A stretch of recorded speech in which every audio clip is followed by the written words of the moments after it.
And I feel like the way to really describe it is like the perfect assistant. If you're trying to start a creative idea or like a project or a business, these are the questions. You can ask this thing, the questions that you need to ask to do that sort of thing, a particular project, a particular idea. You can use it at the beginning or the middle or the end. The beginning, where you have no idea what you want to do or how you're going to do it, or what it even is that's on your mind, but just ask and talk to it and see what happens. You can have in the middle, where you have a faint idea of what it is, but you need to sharpen it or grow it and expand it, or use it at the end. But you're pretty much almost done with the idea.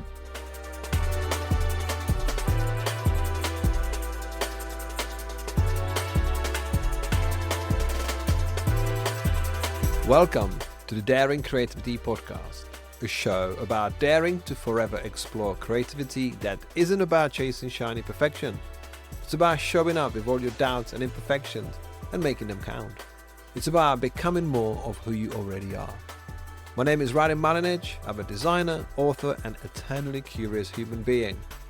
I'm talking to a broad range of guests who share their stories of small actions that sparked lifetime discoveries, taking one step towards the thing that made them feel most alive.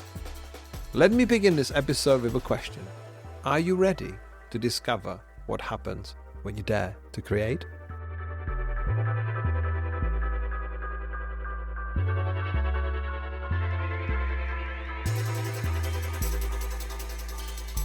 Today I'm speaking with Mensah Bonsu, a London-based creative director and experienced designer at Microsoft, where he's part of a small team shaping how millions of people interact with AI through Copilot. Sam's journey is one of relentless invention. From a bedroom creative chasing the magic of movies, to agency work, to boardrooms, to mentoring the next generations, to designing experiences used by millions, at every turn he moved toward the biggest change happening in the world, armed with more languages than the room expected him to speak. In this conversation, we explore what it means to build a career on curiosity and generosity, how giving back became the foundation of everything Sam does, and why AI is our invitation to stop thinking small. It's my pleasure to share with you my conversation with Mensah Bonsu.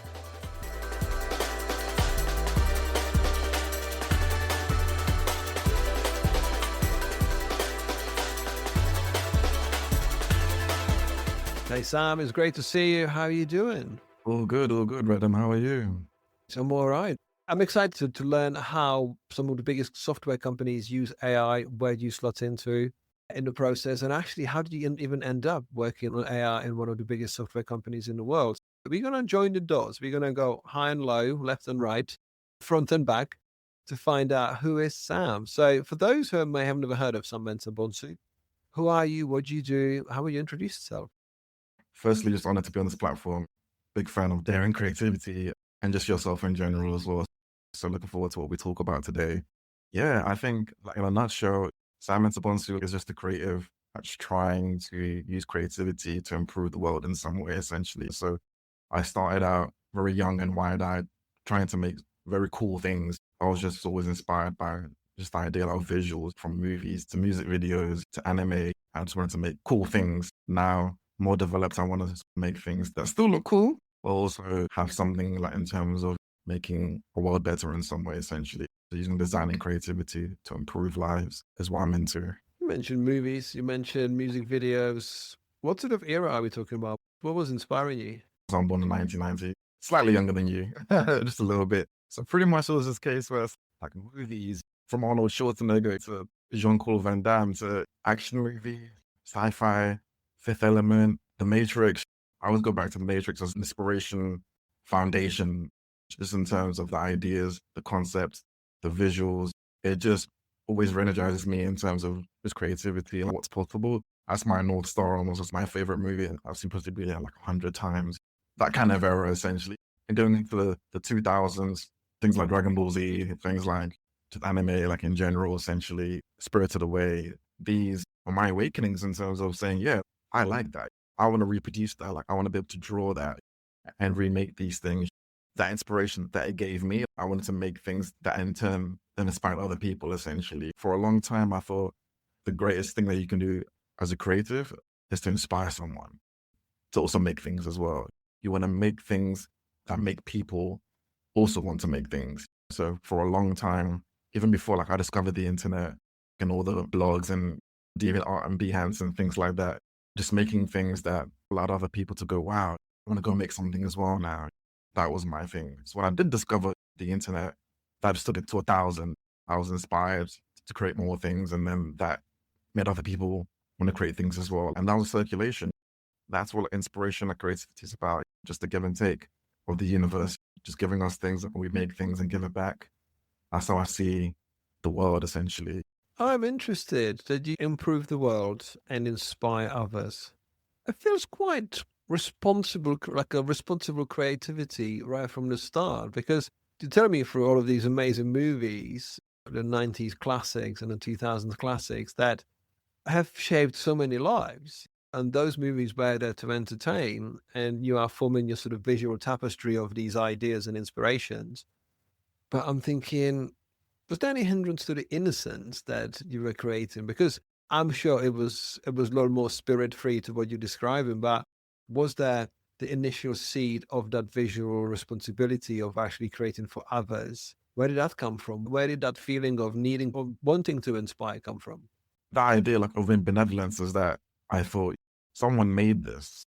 The thing that I'm looking at, say Kill Bill, like that's one of my favorites of all time things, and the visuals that are in that.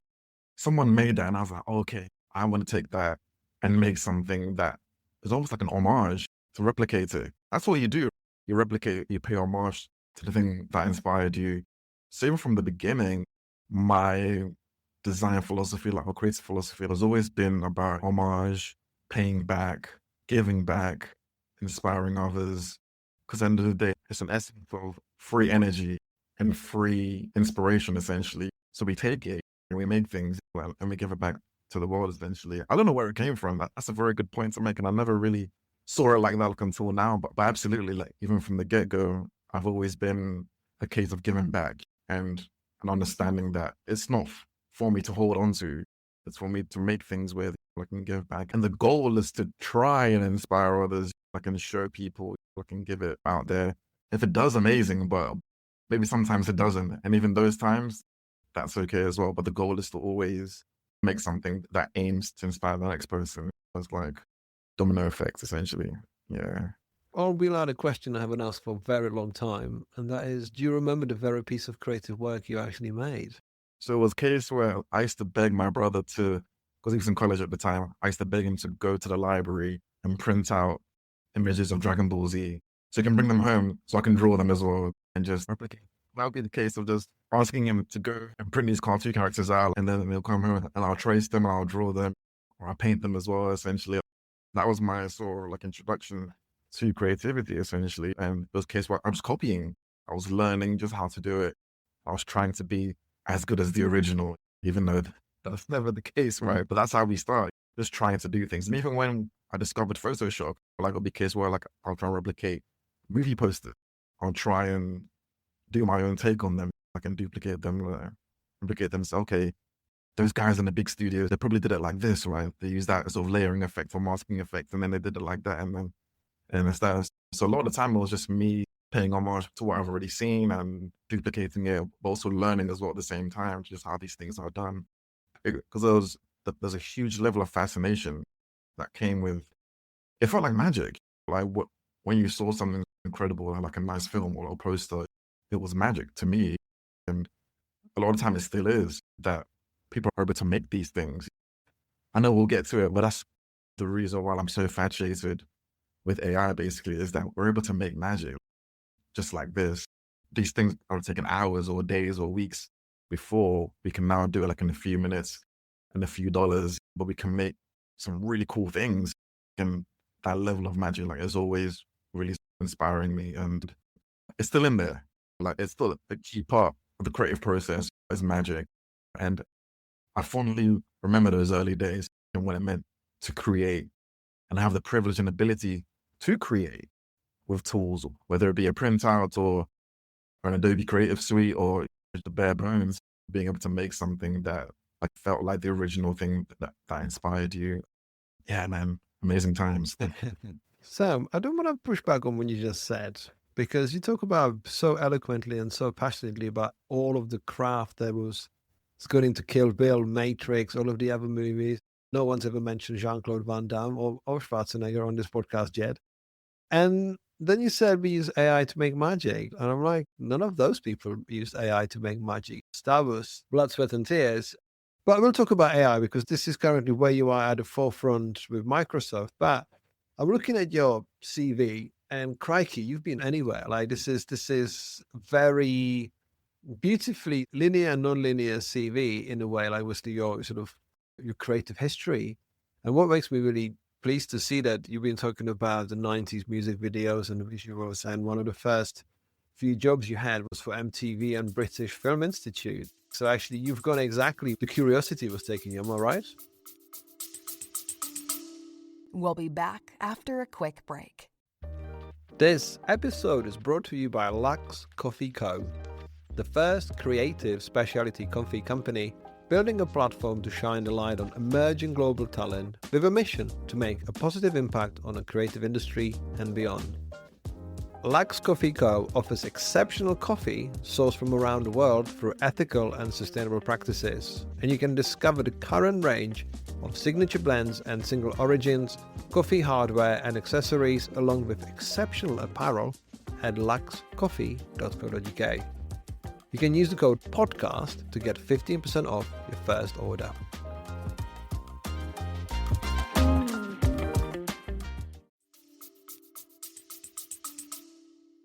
Very interesting, because even those things that they were like internships or like very quick freelance projects, but yeah, and even those campaigns, particularly the British Film Institute, that was a project that I did. So whilst I was in uni, like an interning for the BFI, and I was able to have the opportunity to do the campaign for the Future Film Festival, which is a festival of emerging directors, producers, filmmakers, stuff like that.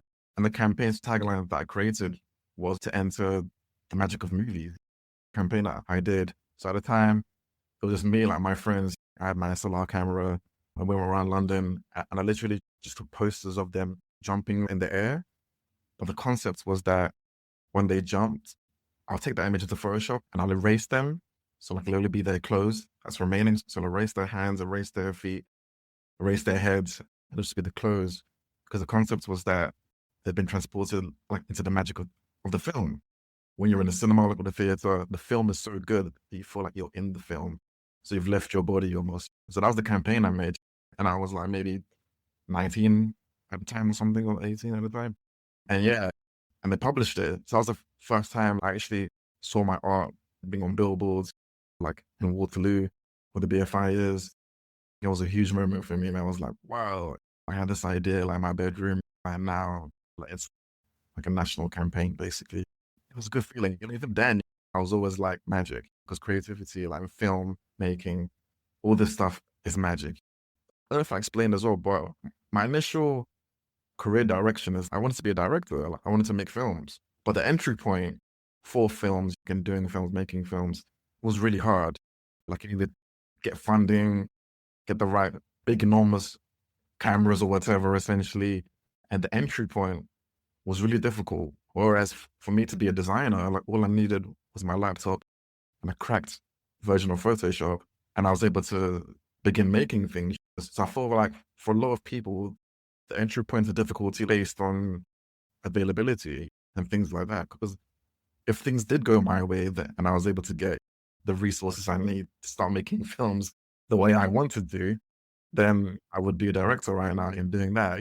But I've always involved photography and direction and filmmaking and everything that I've done. Even when I started making my fonts as well in 2012, a big part of that was the influence of films within the campaigns for those fonts that made people just go, whoa. So I've always carried that in my work, like in a sense. Even the work I do now as well, that's why, again, the AI thing, film is just so cool and magic. So I'm always trying to just bring it into what I do. I liked your ambition. I liked your ambition that you are just barely out of the gates and you're like, I don't have funding to be a director just yet. But you know what? There's a cracked version of Photoshop, so maybe I'll just use that. But you never know, because the way we accumulate our skills and knowledge and understanding of how things work, if you manage to pull it off and get a budget and produce a movie, how many of 20-year-old directors, are they? When you're talking about a sort of breaking point into the industry, you need to prove yourself. People need to know how they spend money, right? At least from my understanding. Whereas the entry point and how you did it, and obviously where you arrived and what you've created, is like, it's all data points that add up together to who you are today. So I can see that you've gone and got a proper job at AKQA afterwards. What did that feel like? Because obviously what you're describing from this point of storytelling, creating your typefaces, being inspired by movies and a proper big screen, you got to work on some amazing accounts that sounds like, you got to actually put it all together, right? Yeah, Deploy your exactly. skills. Yeah. That was the culmination of an entire childhood of experimenting and being inspired and doing more things outside the classroom than probably the average person did. I had a million side projects. One of them was developing my own typefaces. In fact, I developed 2 typefaces whilst I was in uni, showcased them as my final projects and stuff like that. And actually 3, technically. I also made one out of sweets as well, which is the one that the creative director at AKQA at my degree show, NLCC, Elephant and Castle. This was July 2013. And at the time, it was so many people come to you, give you business cards, you talk and you schmooze. I didn't think anything of it. We had a good conversation. And then the very next morning, there may be an offer to join AKQA, specifically on the Nike football account as well. And it was just like, this can't be real. And it felt like an overnight success. But again, it was a combination of sort of years and years of really working hard to prove myself, of my skills, talents, and vision to say, yeah, I deserve to be at particular agencies or do particular work, essentially. So it felt good. And that was the beginning, essentially. You work so hard to get to that role. And then that role like is the end of the beginning, but then beginning of the rest of your life, basically, in terms of, okay, now you're in the industry, now you're working towards creating a legacy in terms of like amazing work and amazing clients, relationships, impact, all these things essentially. So I credit my creative director. His name is Dav. I don't know where he is right now, actually. Dav. He changed my life, man. And now, 13 years later, I'm still here. He had a good idea time. If the internet's anything to trust, I found a piece of I Want Candy, a poster, and it's an article from 2013, so it's 13 years later. I went viral that year, man. That was what going viral looked like in 2013, by the way, like being featured on all these blogs and everything. Like that was our language in terms of virality. But it was still early 2010s. It felt more innocent because, yes, we're going to talk about magic and AI, but this is all Photoshop. All of this stuff is either made by hand or Photoshop. That's made by hands. So that was me again, just doing something like in my bedroom where I literally just went to the pick and mix, bought £10 worth of sweets, bought like an A1 sheet of paper, literally just drew the outline of the font. And I did it in 2 styles. One in the style of avant-garde typeface, another one in the style of Helvetica.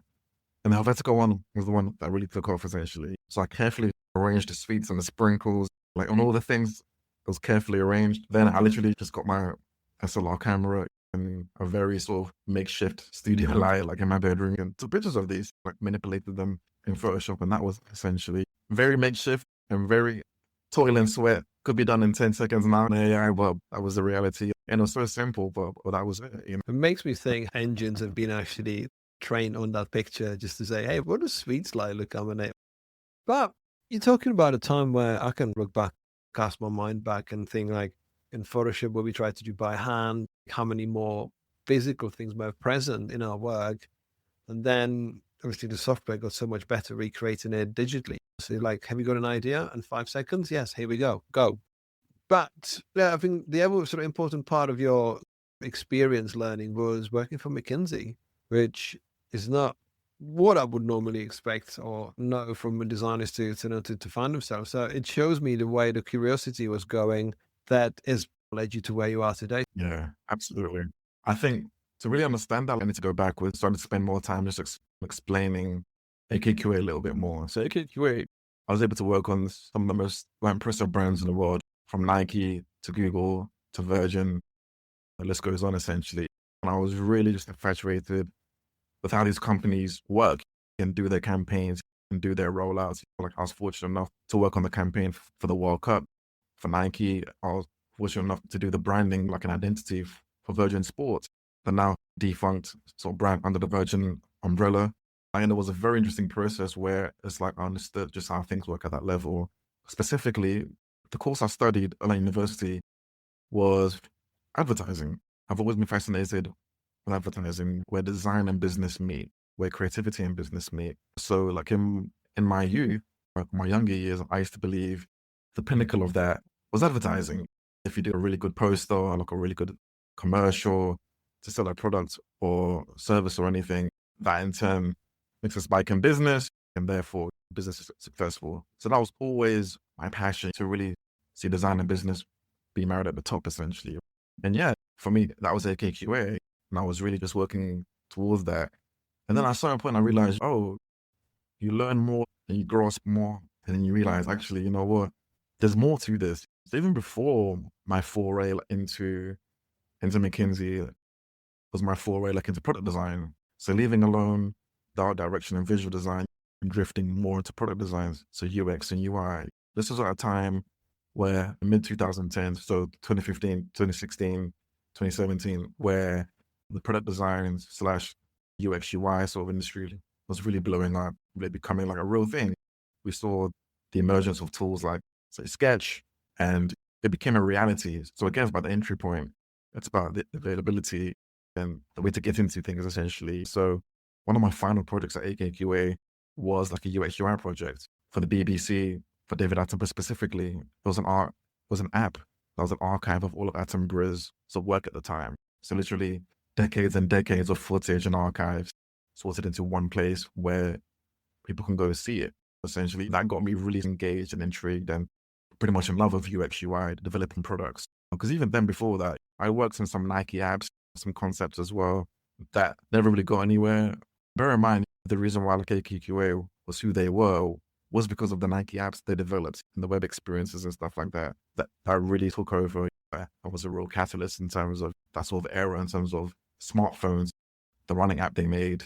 Just when we were able to see, sort of begin using smartphones in our everyday lives, that revolution on the smallest screens in our world now became the most interesting place to design for. Essentially, the mobile device that became the most popping thing to design for at a stage. And that was just inspired to go more in that direction. So just before I went to McKinsey, I left AKQA and actually worked at this design studio called Native Design, where I was more also focused on like industrial design. So I was able to work with architects and industrial designers developing real products, physical products for the first time. So I was able to apply my UX and UI onto the tiny screens that will go on a stereo or some speakers or a laptop or a driverless car. These are the kind of things that I was able to work on. And it was really good. But at the same time, I was like, I want a new challenge. Like, I want to go like in the most sort of corporate environment to really see where I can take us to the highest level in terms of where design and business meet. Because that was still my passion. I still haven't done that yet.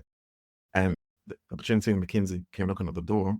The recruiter just reached out to me and said, hey, do you want to join and do this? And I was, yeah, just give it a try.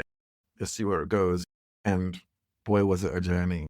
It was 2.5 years of traveling the world, developing products and services for large conglomerates, rubbing elbows with CEOs and C-suite leaders, and really instilling design and design first culture in companies that had never seen this before. So design-led thinking, design protocol, now taking the forefront. Before, they didn't even care about design-led approaches, and that's becoming the forefront of these things. And it was a case where that was a very special time. It was all inspired by IBM. I feel like they were the catalyst in terms of really beginning to invest in design at the time. That then inspired all of the other consultancy, like a more sort of business-led firms to begin to do the same thing. So that was a real sort of turning point like in the industry. I got in at the right time and rode that wave essentially myself as well. Yeah. Wow, what a journey. Because I want to know about you in those situations, because you're talking about journey, which for some, that's already beautifully non-linear path into what you've kind of set out to do, because you've taken it from a big screen to the small screen, as you say. That was where people were designing for their mobile phones. What I'm also feeling there is that, to me, it could feel like it's a linear story, but it's a non-linear story with the experiences. You've decided to obviously that it's the business and it's the creativity. And you mentioned yourself being in a room with C-suite leaders and CEOs. That old still, when you're in those rooms and you're trying to, what I believe what you describe sounds quite big and robust change in some of these organizations. How did you feel in those situations? Like a minute ago, you were talking about Kill Bill and Van Damme, and now you're talking to CEOs and big companies about design-led culture. So how did you get through it? How did it go? Oh man, I was shaking myself. And that was the whole thing about it, that I love that time so much. Okay, so pretty much the way I've meandered, someone of my background creatively doesn't really end up in a place like McKinsey. That's why a lot of my previous colleagues were just like, what the hell are you doing? And their eyes, it was selling out, because I came from a very traditional graphic design, typography, like illustration sort of background. And then it was almost, you're selling your soul to the man, basically, by going to McKinsey. So you don't really, it takes a very specific kind of individual to done what I've done in the past, my design upbringing, and then make the transition to a McKinsey, essentially. Because the kind of folks that go to McKinsey are much more systematic sort of thinkers, the more methodical designers that didn't come from like an AKQA or making candy fonts in their bedroom. They didn't come from that, essentially.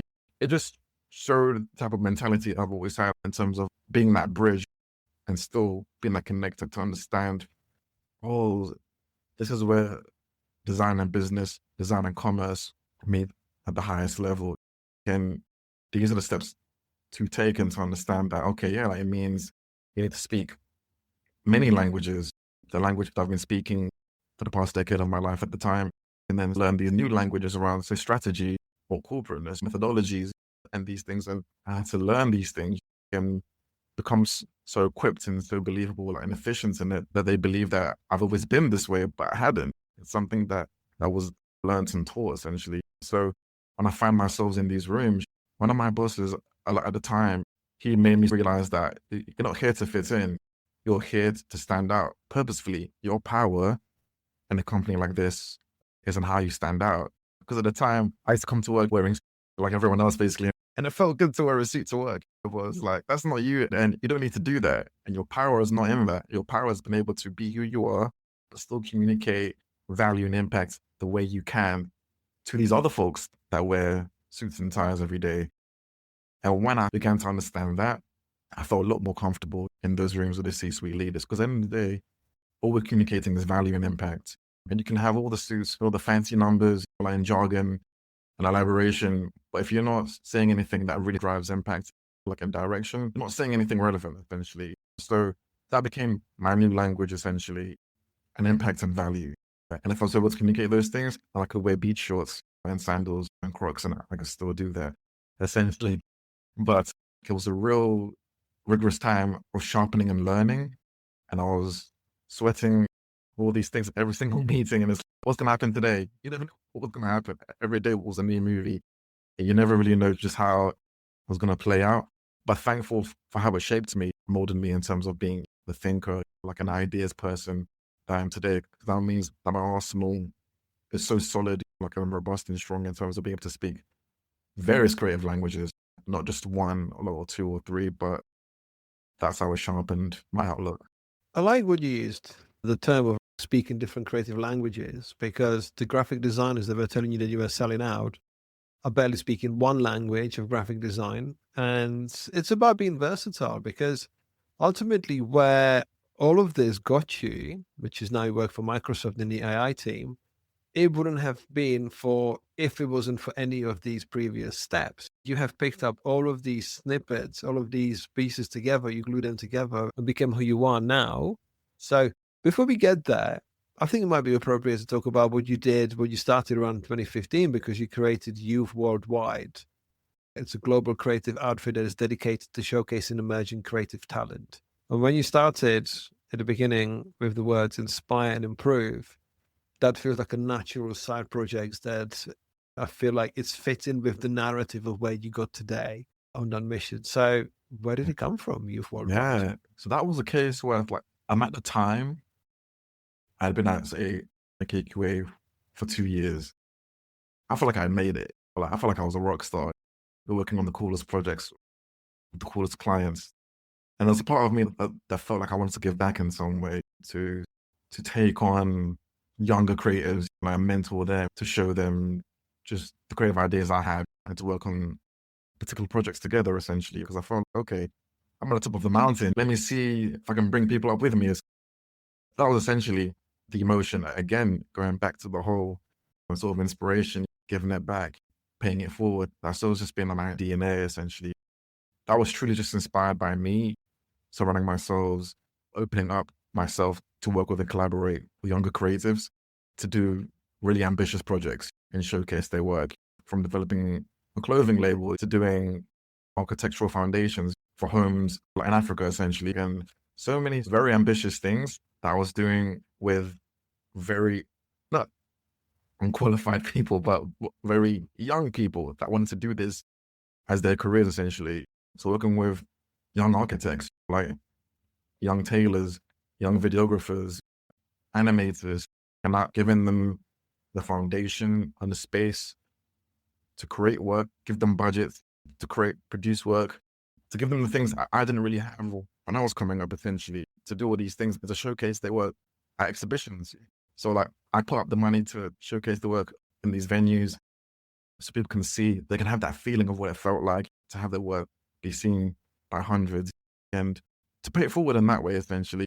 That was the ambition, essentially. We did it successfully. And then that summer of next year, we went to Ghana to do some teaching for a week at Ghana's only design university called Ashesi University. And it just inspired me that this is the way forward in terms of what Youth Worldwide can and should be. A creative collective, yes, but then also like a platform that encourages and seeks out to uphold design education and to understand the value of design education as well, to make a viable opportunity for young people to know about as well, essentially. Because we live in a time where creative education, design education, like it's been stifled out of schools. They're defunding the art and design programs every single day, from schools, from colleges, from universities even. It's not respected the way it should be. And Youth Worldwide was a very strong sort of disruption to say, no, we believe it should be back in schools. And why we believe it should be, the industry is thriving. So many people are talented and deserve the opportunity to work in the industry, but nobody knows how to do it. So the thing was to demystify a lot about the industry, to show them just how diverse and deep like it does go, and to educate them on that at a younger age as well. So not by university level, by primary school level, they should be learning about careers in the industry and just how diverse they go, from screenwriters to animators, stop motion, to all these things that exist and will exist in the future as well, to say that a career in this industry is not only worthwhile, but necessary in terms of actually just keeping creativity and a thriving society. Around that time when you were working with Youth Worldwide, you actually said that Black designers, as one of the mottos that drove you to push this forward, it says Black designers are never placed at the forefront.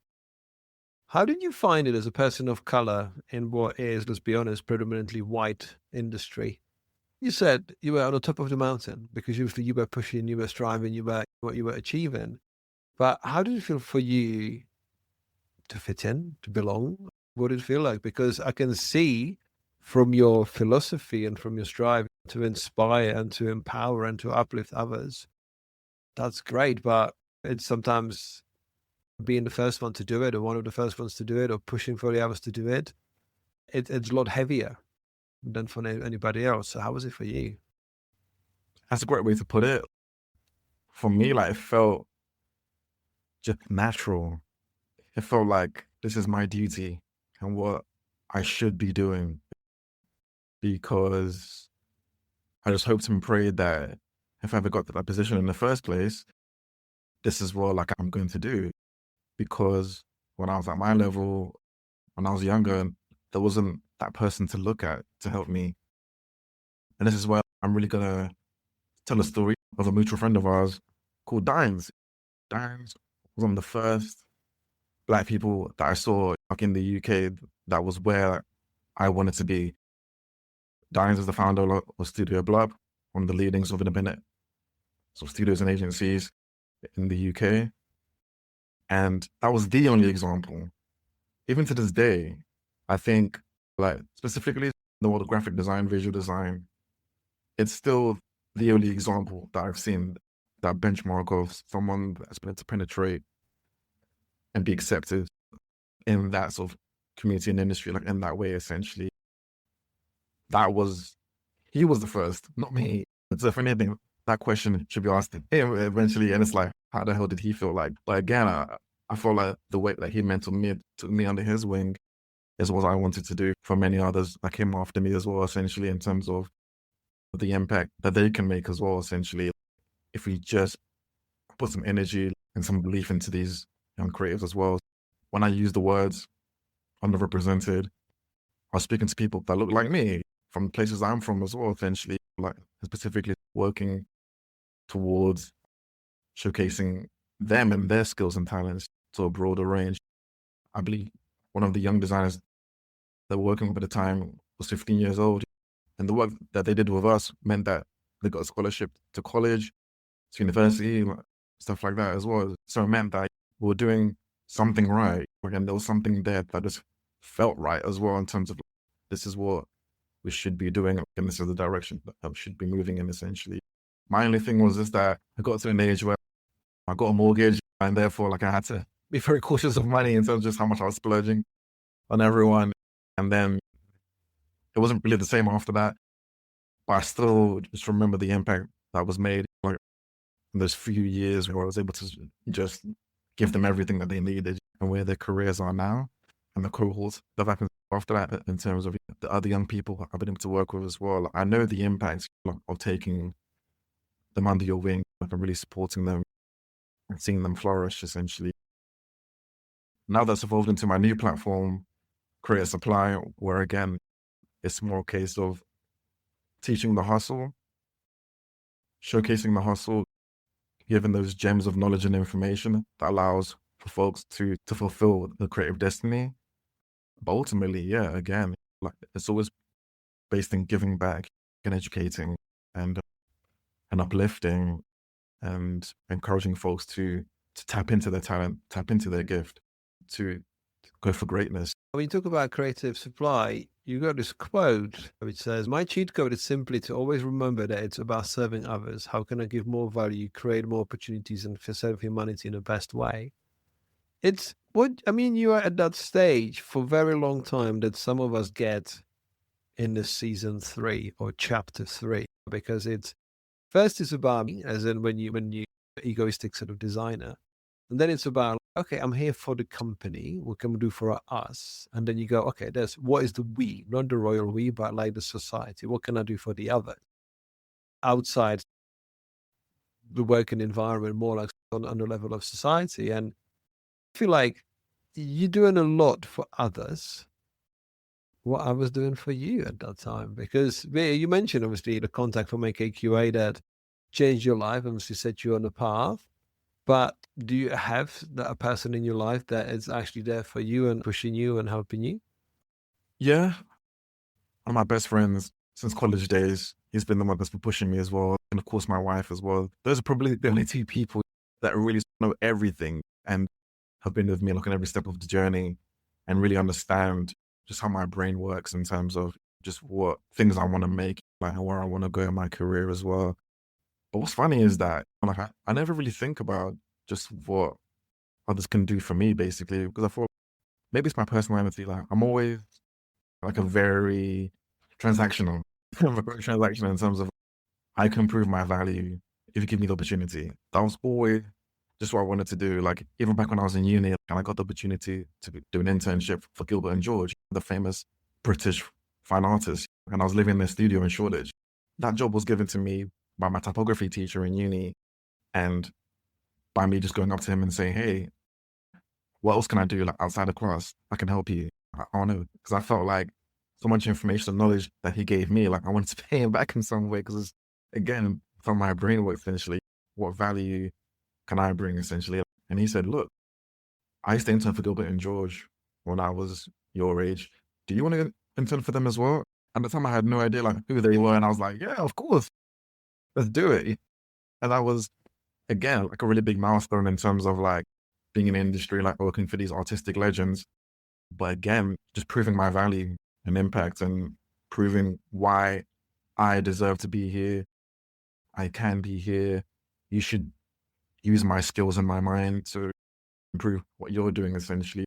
So for me, design and creativity has always been like a very sort of selfless thing essentially. It's like I have these abilities and it's up to the people around me, whether it may be Gilbert and George or Microsoft, to say, we want to tap into that. We want to use your abilities to improve what we're doing. In this case, for us, yeah, sure.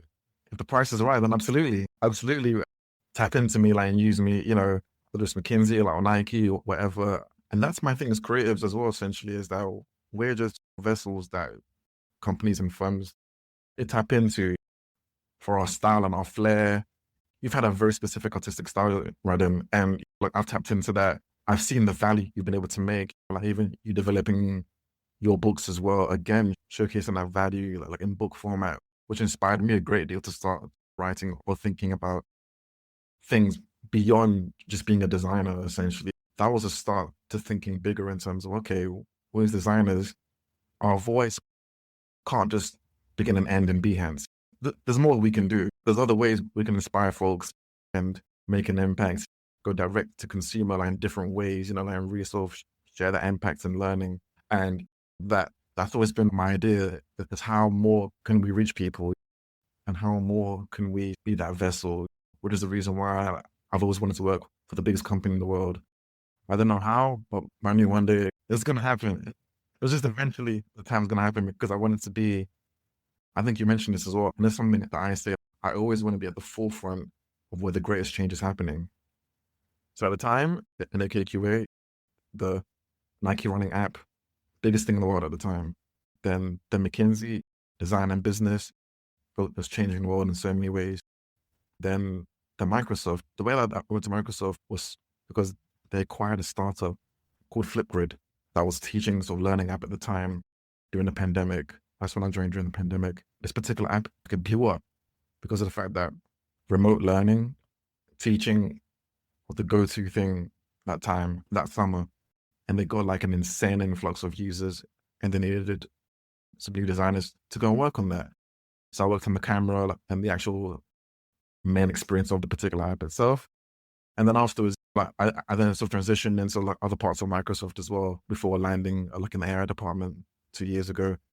And I've been here ever since. But essentially, no matter, and even after Microsoft, whatever happens after that, I think something to say is that I always want to be like at the front line of design and creativity where the biggest change, the biggest revolution, the biggest disruption is happening is where I want to be because I feel like that's where the most interesting part is. And that's where I want to give my services and like a skill set as much as I can, essentially. So yeah, that's been my philosophy as well. It's very good, Sam. It's very good. And the reason why I wanted to ask you about, is there someone for you? Has there been someone for you? But it sounds like you have encountered an interesting bunch of people to show you the way, and they were generous with their energy. And this is, I feel like, potentially could have been one of the inspirations, because when you talked about AKQA, you said I was on the top of the mountain, but being at the forefront of the pack is like there's more space to breathe. There's more space to move, because you might be taking yourself to unknown territories, but ultimately it's you who chooses to do that. Because when you were talking about it, it made me think of like cycling analogies. When you've got the lead riders are usually at the front of the peloton, because whatever kicks off, they're less likely to get taken down by the crash behind them. So that's why you stay in the front, because you have to work harder while you're at the front. And that's what matters more. The way we've joined these dots together today is remarkable, because the amount of generosity and good value in what you're creating it's a story of its own. This is why I wanted to highlight your story about how you go from one thing to another, because you want to be in those rooms, because you strive and you adapt and you reconfigure retool your skill set and go, hey, I can change with the things that I am. Because you could have easily stuck. You mentioned Behance, and I remember your font releases. You could have been there and there, tried to launch a foundry, and now complained about the fact that how everyone steals the font and no one wants to pay for it, and this is this and this is that. But I feel like the ability to speak different design languages or different creative languages is what provides the longevity and also asserts you as a person of influence with your voice and with your philosophies of how actually we can all succeed based on taking your tribe. So I did say that I was going to pull you up on the fact that you said we can create magic with AI. So now you work at Microsoft on the back of Flipgrid who got inquired by Microsoft, which is something that I guess you couldn't really plan for. Now we're with Microsoft, but your world has changed. And I feel like everything that you've been telling me so far, and obviously the life that you lived creatively and professionally, how did it come about and how did you find yourself working, as I said at the beginning, on one of the biggest software companies in the world, at the forefront of working on a Copilot and other AI products? It's been a very interesting journey in sense of, I think like I mentioned, like I always saw myself being like a company like this eventually. Maybe not in this way, maybe like in another way, maybe, but we're always like in the plan somehow to be like in the driver's seat. To the point that you made as well of being at the front as well. It is scary, especially now that we're here in the AI era, leading the charge, as it were, being one of the handful of designers that are in charge of creating these experiences that millions of people use every single day that are shaping this era, essentially, of AI, like what we're stepping into. Like, it's a lot of responsibility to understand just what we're doing, like in the impact that we're making in terms of no longer am I just developing posters for the BFI, and now we're shaping just how users are interacting with technology and shaping their entire lives. Like my first taste of that was an AKQA, and that's the reason why I always go back to that and say I can make an influential poster, like influence a few thousand people, or I can make an influential app, like influence 1 billion people, and that was what again made me realize, okay, eventually like, I'll get to the point where I am doing something along these lines, designing for a Copilot. But now that we're here, it's a real challenge to actually fit those shoes and actually take it on, like, and do it right. There's a lot of morality thinking as well. Is this the right thing to do? Is the right way to do it? And I think more than anything, I'm always just thinking about the user, what they need in the current moment in time, what makes their sort of experience as beneficial and useful as possible. Because specifically Copilot as well, it's more of a productivity app. So it's not like Higgsfield or VO, that creates AI visuals and slop, as it's commonly referred to sometimes. It's more used for real world application, making your day more efficient, answering very pertinent questions that allow your ideas to be sharpened. I always say AI allows us to think bigger in every sense of the word, essentially. It frees up our mind to let go of the mundane and the more sort of menial things in life and to think bigger. Because now we know that AI can take care of a lot of these sort of simpler stuff. I think specifically, say designers and creatives as well, specifically, right? They're in a place where I feel like to take real advantage of it, needs to think bigger. So no more now are you thinking, oh, how am I going to make this app that does so-and-so? No, now I should be thinking, how am I going to create an experience that really revolutionizes and changes the way people see and experience so-and-so? We've gone from being in the weeds of Figma to being now in the open world again, thinking what's really possible. Like in our lifetime, we've got 50, 60, 70, 80 years if we're lucky.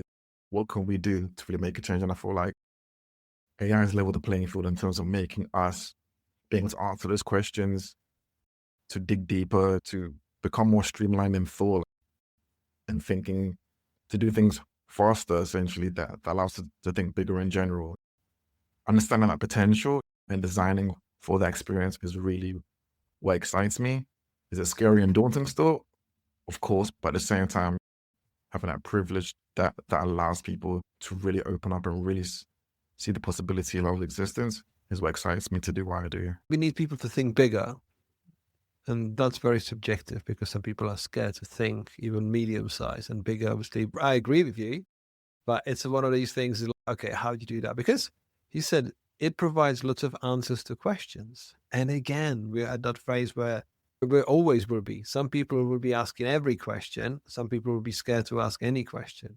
It's like, how do you formulate that curiosity that almost tells people that there is questions to be asked because there's answers to be gained in the way of actually getting the benefit and the gain of what's coming back? Because we talked about Copilot being productivity. It potentially is not a tool that's being used by creative people from, let's say, from my understanding or potentially assumption. I'm sure that there is definitely use cases of this. But when you think about the old Henry Ford quote, people wouldn't want car, they would just want a faster horse or a stronger horse. And it's just like, how do you educate, nudge, suggest, inform people that AI is doing some of these things? Because having previous conversations with people in various capacity at the forefront of it, on the side of it, there are different tools for different things. And it's almost like we're going back to the software categories when you had a cracked copy of Photoshop. Now you've got obviously Adobe sort of stands for creativity, even though they do lots of their stuff. And then you've got others and others. So we've got these acronyms. We've got AI for, as a sort of subjective term for a lot of technology. And then it's like, how do you pick the right place and how do you pick the right stuff? And how do you even tell people what to do? Because some people might be AI observers, some might be AI early adopters. Who wins? Who's doing it right? Yeah. Oh, the adopters will always win. Getting stuck in there, like not being on the sideline. Here's the thing. We never go back in terms of technology. You know, the same way when inflation hits and the price of eggs go up and they never come down again. Yeah, that's technology. Once something is here, we rarely ever, if ever, go back to it not being here, essentially. So learning it and becoming familiar with it is what is useful to simply just stay relevant and stay afloat as well, essentially. So it reminds me of Photoshop, like what happened to the industry, the way it changed, it got flipped on its head when it came into the game. The thing about AI is that it's like that times 1,000, essentially. What really excites me, I like it, is how it will change everything. And it is changing everything, not only in terms of how we as designers or creatives produce things, but the entire workforce, what that looks like now, what it will look like in 10 years' time, essentially, where creatives will still bring value. Even in 2016, the World Economic Forum said that by the year 2030, the most valuable skills that creatives can have is imagination.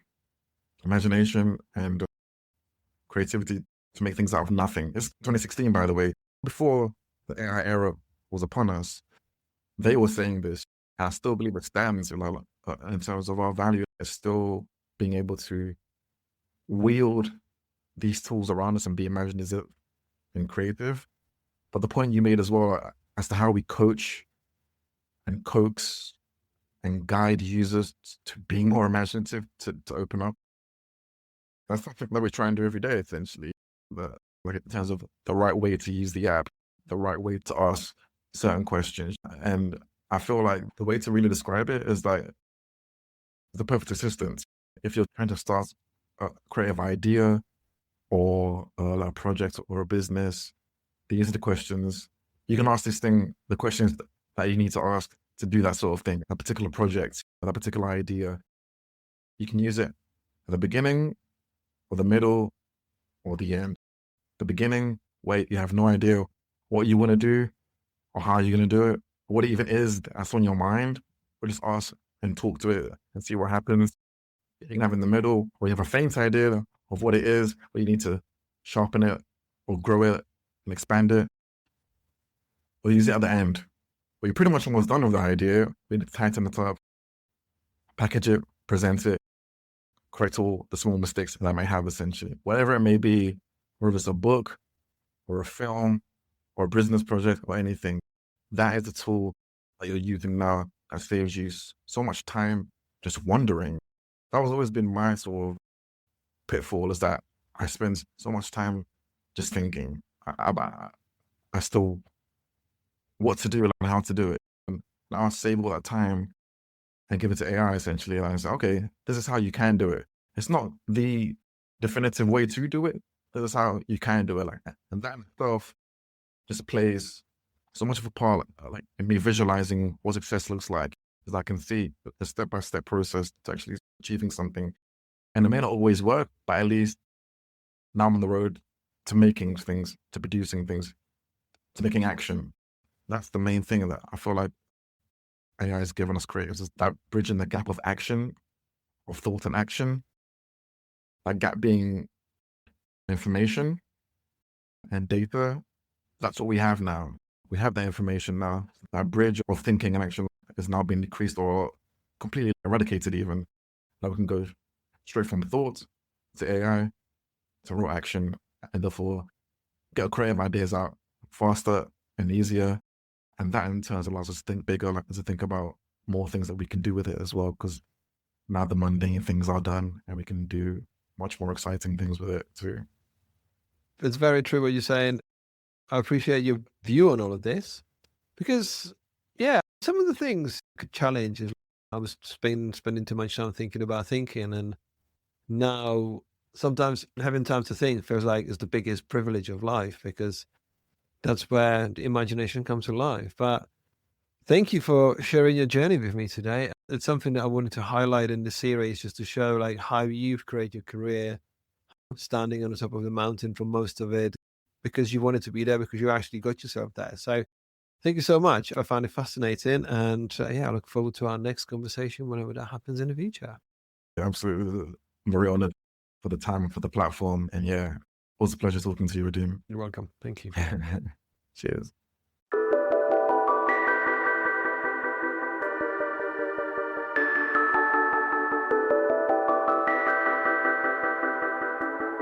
Thank you for listening to this episode of Daring Creativity Podcast. I'd love to know your thoughts, questions, and suggestions. So please get in touch via the email in the show notes or social channels. This episode was produced and presented by me, Radim Malinage. The audio production was done by Neil Mackay from 7 Million Bikes Podcast. Thank you, and I hope to see you on the next episode. If you enjoyed this episode and would like more accessible resources to help you discover your daring creativity, you can pick up one of my books on themes of mindful creativity, creative business, branding, and graphic design. Every physical book purchase comes with a free digital bundle including an ebook and audiobook to make the content accessible wherever you are and whatever you do. To get 10% off your order, visit novemberuniverse.co.uk and use the code PODCAST. Have a look around and start living daringly.